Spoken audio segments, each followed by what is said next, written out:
we're live.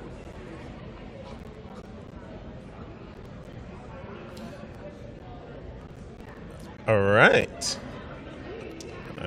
Okay. I see the delay over there. Yeah. All right. Ladies and gentlemen, welcome to Room 188. This is a new podcast coming to you here directly from the University of Regina.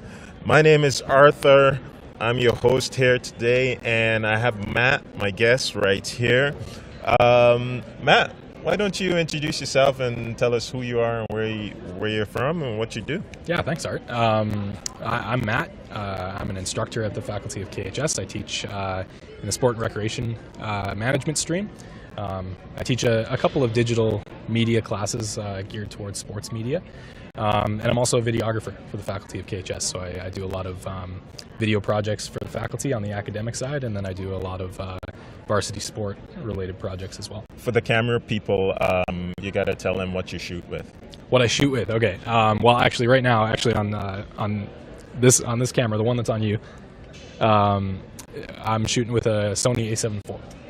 Okay, Yeah. hang on. I think I can for the visual listeners, I think what we can do here is just turn this camera around here so we could see. All right. There we go. So the visual listeners, you can see Matt's got his camera over there. It's a Sony A7 IV? A7 IV, yeah. A7 IV. Yeah. Awesome. So he's a Sony guy. I should let you know that myself, I'm a Nikon guy. I've been a Nikon guy for years, but I'm not saying one camera is better than the other. They're all great. You just have to know your camera and know how to use it. Absolutely. Myself, I'm also a videographer here at the university. I work with Matt at the faculty of KHS in athletics.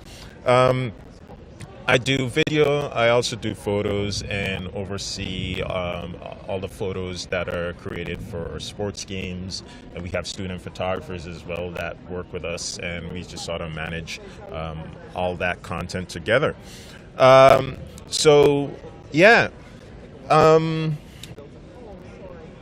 are here at the university, and we've got this lovely setup, and we're recording a podcast right now. What is a podcast? Why do we even care about podcasting? Well, I think, like, to steal what we were chatting about before we went live, I think what most people think of when they think of a podcast is like an audio based show, similar to like a radio show. But in reality, it's evolved into something much more than that. Like, podcasts are very much content generators, and they're really useful marketing tools. I think gone are the days where podcasts are simply audio. A lot of podcasts now are video podcasts, whether they're on Spotify or YouTube. A lot of Twitch live podcasts. So they definitely evolved into something much more versatile than just a low budget radio show. It's like, that the Kleenex effect, if I don't want to say that, like when people ask for a Kleenex, it's not necessarily the brand of tissue that they're asking for. They're just asking for the tissue, right? And it's the same thing with podcasting. In the beginning, a podcast was audio only on iTunes. Now, a podcast can be like a Twitch stream. It could be on YouTube. It can be anything, any platform that allows you to give you sort of a free flow of information. Yeah. And I think that free flow aspect is what a lot of people gravitate to. Now, I'm not saying, free flow as in podcasts are unscripted. However, you see a lot of examples when people get in a train of thought, like they're passionate about something on somebody's podcast, and they just get into this state where they're just saying what's on their mind. And I think people appreciate that very much. So if a podcast is a great platform, to showcase your personality. Yeah. You can win over people with your personality, and it's also good if you have a product or idea that you want to share. You could just get on someone's podcast and really, be passionate about it and just put it out there. Yeah. Yeah, it's very organic, right? Mm-hmm. It's scripted, but like what we're doing right now, like we're just having a conversation. We're live. Yeah. It's organic. We've got a script that we're following, just for a structure. We've already went off script once already. So. Yeah, yeah, we have. But yeah, like audiences notice that. I think audiences appreciate that about podcasts, is that it's very organic. You get a lot of personalities. You get that free flow of information that you were talking about, and people need something to listen to when they're driving to work, working out, walking to school, right? So just to listen to like the opinions and somebody providing information about a certain topic that they're interested in, I think that's the appeal of podcasts for sure. Now, we've got something coming up, something coming down the pipe or on its way. Why don't you tell the listeners what the plan is? Yeah, super exciting. So faculty of KHS is going to be offering a new experimental course in the winter semester. And it has entirely to do with podcast production. It's called SRS 132 Podcasting and Dynamic Storytelling, I think we went with. Yep. And yeah, essentially it's just a semester of planning, scripting, shooting, editing, distributing podcasts, entirely hands-on, no final exam for students that care about that sort of thing. Some people like to hear that. Some people do like to hear that. I don't know if that's a selling feature or not. Some people just learn better when it's hands-on. Yeah, total hands-on assessment. Like you work, depending on how big the class size is going to be. I don't know, first semester that we're offering it. It's kind of like a semester-long group production with individual and group assessments. Yeah. So we should also say, someone might ask, well, why should I take a podcasting class? Right. Why is it, and why do you think such a class at this point in time would be important? It's 2023. No matter what position you're in, whether you're in sport rec management, whether you're in business, studying marketing, it's important to know just digital media production, how to set up a camera. Like we set up this podcast in probably about an hour this morning. Knowing how to use a camera, knowing how to record and put something out there on social media, produce some content. Yeah, I feel the skills that you'll gain from a course like this would translate into everyday life. For example, the barrier to entry to get into podcasting is so low. Like, you can start a podcast on your phone. Yeah. You can record a podcast on your phone, upload it to Spotify, or just record a video, upload it to YouTube, put it in a podcast playlist.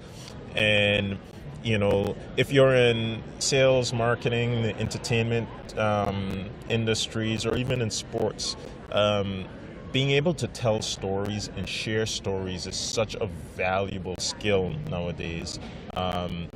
We're giving students the tools and the know-how so that when they go out into the workforce, they will be able to use the resources they have and effectively pull together a production, whether big or small, to essentially communicate, the stories and the narrative of the business or the field that they're in.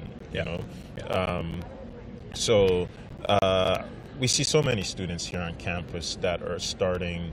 They have startups. They're entrepreneurs. They've got their own small business on the side.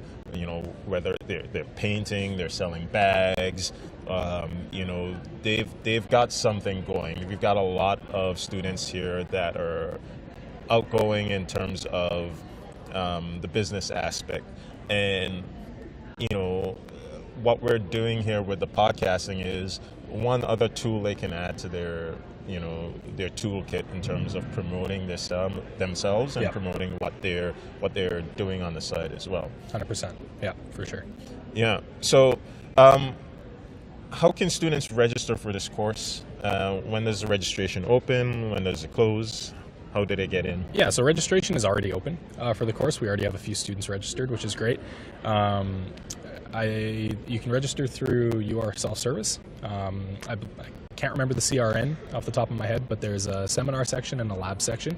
You can search SRS 132. It's in the Sport Recreation Studies section. And I think it's labeled Live Event Production and Sport Communication. That's for our class that we offer in the fall, Sportscasting and Digital Media Essentials. But if you register for that class, that'll get you in the podcasting experimental course for the winter term. Nice. Good stuff. Good stuff. All right. Well, we are just about done for time here. We're going to wrap this up. Thanks for listening to Room 188. I'm still getting used to the name. Speaking of the name, do you want to tell the people where the name of the podcast, how that came about? Yeah, so CK 188 is a room in Center for Kinesiology, Health and Sport. And it's our sports broadcast studio. So we have all of the equipment, all of our cameras, our video switchers, replay systems, everything that we need to pull off our Cougars sports webcast.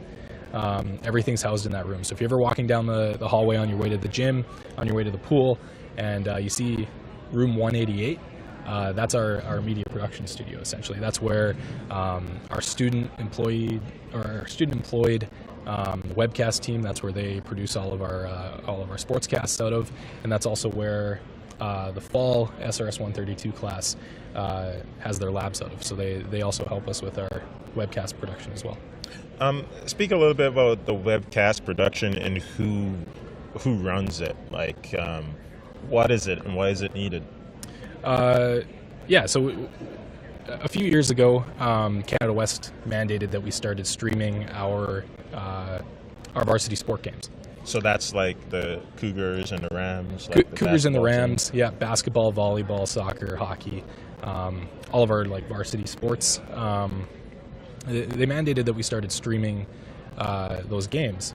And so rather than contracting the production of those broadcasts out to an external company, what KHS did is they formed a team of students, essentially, a program where we bring students from on campus, U of R students, interested in media production and operating cameras, directing live shows, train them, give them the skills that they need to produce those broadcasts on their own, and we essentially, that's how we produce our webcasts. So the team that produced the webcasts, entirely made of students. That's part of my job, is to get the students trained up. Yeah, I was just going to ask, where do they get the training? It's one thing to hire students and give them a role, but what sort of experience does the students need to get on the team, and what sort of training do they receive? I've trained a lot of students over the years that I've been here, and the range of skills that they come in with are wildly different. I sometimes have students that have never touched a camera before that are just interested in learning how. And I actually have, this semester, I have a student on my team who spent the last 15 years in the Philippines doing broadcasting as a camera operator. So just a variety of different skills. And it's nice seeing, different skill levels coming together and producing a webcast, right? The quality of Regina Cougars webcasts in comparison to other schools in Canada West, we've definitely set the bar over the last couple of seasons, and a lot of that is to do with the fact that our student team is completely self-sufficient and have the skills that they need to not only produce our webcasts, but to go out to the local industry and find work. Let's talk about the local industry for a minute. We're really going off script now. Well, this is that's all right. This is a different segment here. Yeah. We're well off script. Yeah, we here. don't need that. So if you come to the university, you go into film, the expectation is that once you're done, you're graduated, you'll be off on film sets. You go into business, graduate, the expectation is that you can either go into an existing business, start your own, et cetera, et cetera. With the combination of SRS 132, which is the sports and live production course, Right. and the creative media team, which is the team of students that we hire to do the webcast for the sporting games. I guess the same thing can be said, that the expectation is once these students are done being in school, they can go out into the local industry and put to use the skills that they've gained. What are some of the opportunities students coming from SRS 132 and the creative media team, what opportunities are there for them? Like, let's start here in the city. Like, once they're done, where can they go and put their skills to use? Well, I've seen students, through the program, through the CMT and SRS 132, I've seen them go on to, get gigs with the Rough Riders, with their Maxtron crew. I see a lot of students go through there. Other local live production companies, IKS. I know there's a few students, former students, that are working there now. Prairie Wave Media, who does all of the Regina Minor football streaming. A lot of students, while they're still in school, find side gigs over the summer doing that. So, essentially, whether you get trained through the CMT or you take SRS 132, you're essentially gaining those industry standard skills using industry standard equipment. So you can take what you've learned in the class or through your work with the CMT and just essentially apply that directly to work that is already out there in the city. You're using equipment that you're going to be using in the professional industry as well. So developing those skills so that you're just ready to hire. Yeah. And the companies that I mentioned and others are definitely really interested in the talent coming from this program, from the CMT and from SRS 132, because they don't have to spend as much time training new hires, because you take the program, you take the class, you're pretty much got what you need to start. Yeah. So you mentioned equipment. They're using industry equipment. Let's talk about some of the equipment that the students would get to use. What's being used to switch the games. Talk about that equipment and maybe some of the cameras and some of the other technical things. Don't go down too far the rabbit hole. I could talk for 20 minutes on this if you wanted me to. So we're a new tech school. A new tech is just a live event or a live production brand that produces a lot of equipment, like video switchers, replay systems. So we use TriCaster to switch our video live, and we use 3Play as our kind of instant replay highlight package system.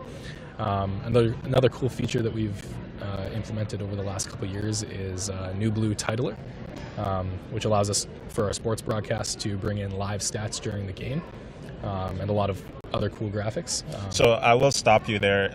I know you've put a lot of work into the stats, the live stats.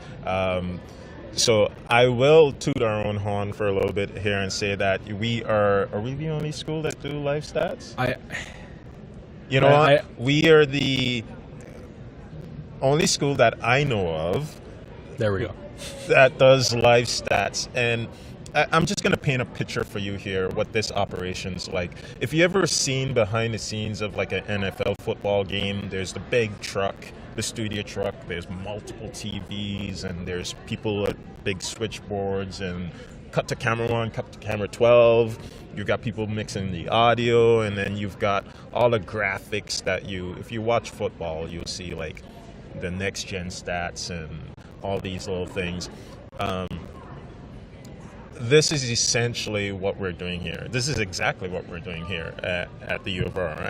Did I get that? Oh yeah. Right? Well, even with the truck, like we've got an old ambulance that we converted into a production truck. So like quite literally, like we are bringing a large scale professional production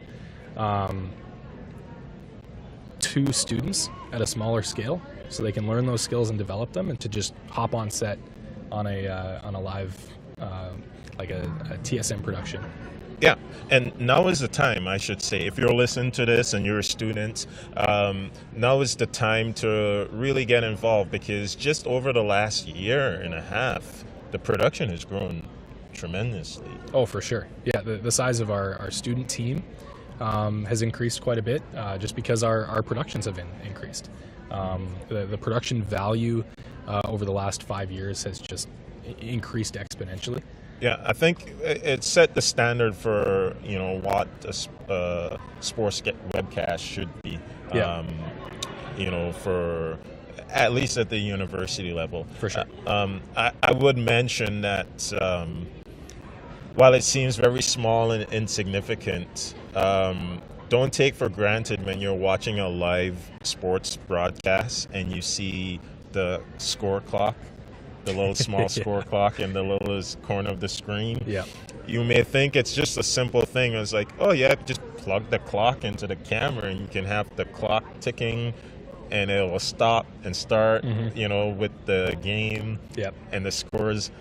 That's probably one of the most difficult things there's to do. There's a lot of work that goes into like bringing live data into a graphic on a sportscast, whether it's live stats or even just the scoreboard. There's a lot of steps. There's a lot of thought that goes into it, a lot of preparation, and that's one of the cool parts about like SRS 132 as a class, is that if you like sports, if you like watching sports, this would be a really interesting class for you, because you get to see every element of a sports broadcast production: camera operation, directing, replays, graphics, scripting the shows. You get to see every step of the process. And I've had students tell me when they leave, when they're done the class, that they can't look at like an NBA game on TSN different. They can't look at it the same. Yeah. Because they're noticing like little mistakes, like a little directing mistake, or they had the information wrong on that graphic. Somebody must have messed up, right?